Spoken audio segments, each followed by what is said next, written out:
Bonjour à toutes et à tous. Le marathon, c'est une épreuve de légende, n'est-ce pas? Mais qu'est-ce qui se passe vraiment à l'intérieur de notre corps pendant ces fameux 42,2 km?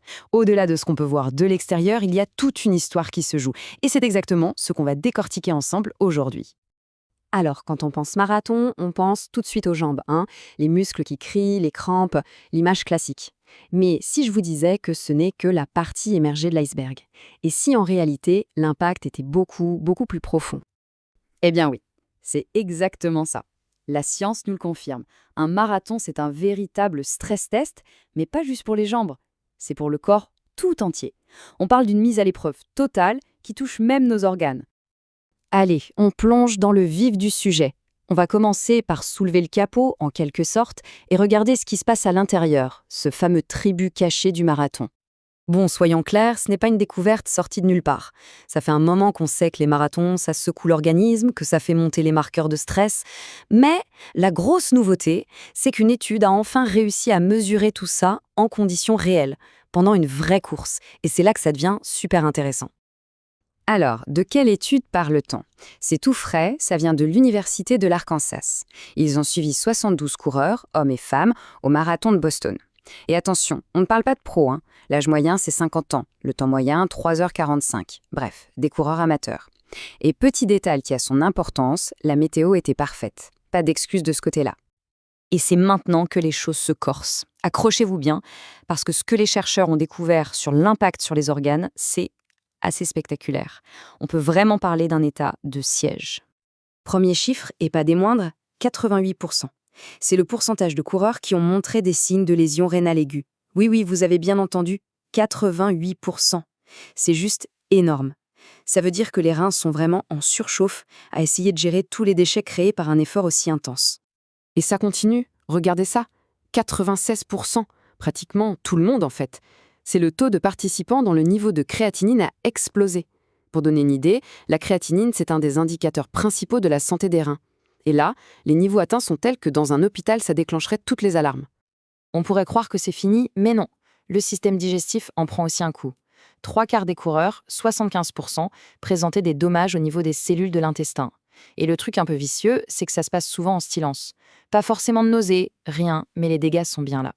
Mais alors, le point qui met vraiment tout le monde d'accord, c'est celui-ci.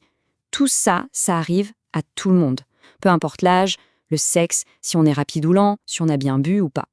Le stress sur les organes, il est universel. Ça nous dit que les vrais coupables, c'est probablement la baisse du flux sanguin vers les organes et la chaleur générée par l'effort. Ok, donc on a vu ce choc incroyable à l'intérieur. Forcément, ça ne reste pas sans conséquences à l'extérieur. Toute cette bataille interne, à un moment, elle finit par se voir. Alors maintenant, on passe de l'invisible au visible. Comment tout ça mène à l'effondrement de la foulée? Pour bien piger ce qui se passe, il faut parler d'un concept un peu technique mais super important, le découplage. Imaginez, vous courez à la même vitesse, mais votre cœur, lui, s'emballe de plus en plus. C'est ça, le découplage. C'est un peu le voyant rouge sur le tableau de bord qui s'allume pour dire « Attention, surchauffe moteur ». Et une autre étude a justement mis des chiffres là-dessus. Au début, tout va bien. Puis, vers le kilomètre 25, en moyenne, le fameux découplage commence. Le cœur dérive.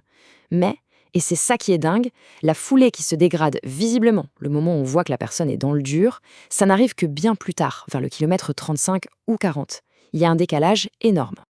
Alors, ça amène une question hyper intéressante. Pourquoi certains coureurs tiennent le coup jusqu'au bout alors que d'autres s'effondrent complètement? La clé, elle est dans ce qu'on appelle la durabilité. Et là, on voit une différence fondamentale dans la façon de gérer la fatigue. D'un côté, les coureurs moins durables, eux, ils subissent. Ils ralentissent et leur foulée se dégrade. Point. De l'autre côté, les coureurs plus durables, eux, ils sont malins, ils s'adaptent. Ils vont activement modifier leur technique. Ils augmentent un peu la cadence, font des pas un peu plus courts. Bref, ils trouvent un moyen d'économiser de l'énergie. Et ça nous amène au point central de toute cette histoire. Retenez bien ça. La fatigue des systèmes internes, elle arrive bien avant que la foulée ne se dégrade visiblement. Ce n'est pas la technique qui lâche en premier, non, c'est le moteur à l'intérieur qui fatigue. L'effondrement qu'on voit, c'est juste la conséquence. Bon, maintenant qu'on sait tout ça, la question c'est comment on s'entraîne pour être plus durable, pour éviter les blessures? Et là, attention, la réponse va peut-être à l'encontre de ce que beaucoup pensent. On l'entend tout le temps, cette phrase. Plus tu t'entraînes, plus tu risques de te blesser. Ça semble logique, non? C'est presque mathématique. Mais est-ce que c'est vraiment aussi simple que ça? Eh bien, pas vraiment. Une étude super intéressante menée en Suisse, sur des coureurs de trail cette fois, vient complètement bousculer cette idée. C'est un peu le plot twist de notre histoire. Alors, qu'est-ce qui protège vraiment des blessures selon cette étude? C'est là que ça devient fou. Premièrement, un plus gros kilométrage chaque semaine. Deuxièmement, un entraînement régulier, constant, et même plus de dénivelé. Autrement dit, plus d'entraînement. Mais un entraînement intelligent, ça protège. Bien sûr, il y a aussi les bases, bien dormir et prendre au moins un vrai jour de repos. Voilà, cette phrase de l'étude résume tout. Une charge d'entraînement constante et substantielle semblait protéger plutôt que nuire. En clair, ce n'est pas le volume qui est dangereux, c'est le manque de régularité, les à-coups. Le corps est une machine incroyable qui s'adapte à condition qu'on lui donne un stress régulier et progressif, et qu'on lui laisse le temps de récupérer, évidemment. Ok, alors si on résume tout ça, qu'est-ce qu'on doit garder en tête? Premier point, après un marathon, on ne récupère pas juste des muscles, on récupère des organes. C'est un stress systémique. Deuxième point, être durable, ça s'apprend. C'est la capacité à adapter sa foulée quand la fatigue arrive.